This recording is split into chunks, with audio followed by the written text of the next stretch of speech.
Good morning, good evening, good afternoon, wherever you are. I hope you're having an amazingly wonderful, awesome day.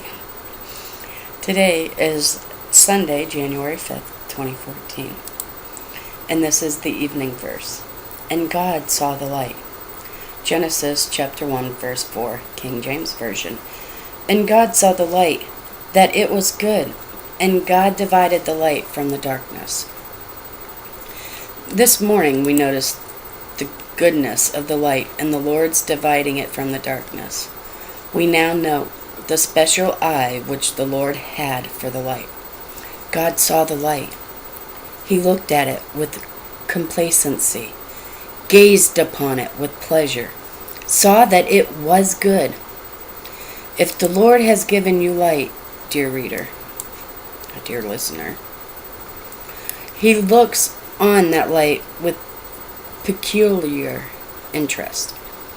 For not only is it dear to Him as His own handiwork, but because it is like Himself. For He is light. Pleasant it is to the believer to know that God's eye is thus tenderly observant of that work of grace which He has begun.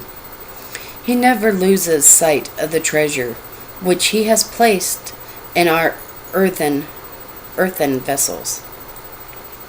Sometimes we cannot see the light, but God always sees the light, and that is much better than our seeing it. Better for the judge to see my innocence than for me to think I see it. It is very comfortable for me to know that I am one of God's people, but whether I know it or not, if the Lord knows it, I am still safe. This is the foundation. The Lord knoweth them that are His.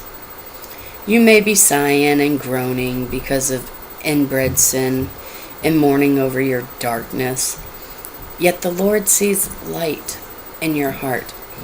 He has put it in there. And all the cloudiness and gloom of your soul cannot conceal your light from His gracious eye. You may have sunk low in despondency and even despair, but if your soul has any longing towards Christ, and if you are seeking to rest in His finished work, God sees the light. He not only sees it, but He also preserves it in you. I, the Lord, do keep it. This is a precious thought to those who, after anxious watching and guarding of themselves, feel their own powerlessness to do so. The light thus preserved by His grace, He will one day develop into the splendour of noonday and the fulness of glory. The light within is the dawn of the eternal day. And that concludes the evening verse, which again was from Genesis chapter 1, verse 4. Peace be with you, my brothers and sisters, and may our Lord's mercy be upon us all. I love you guys.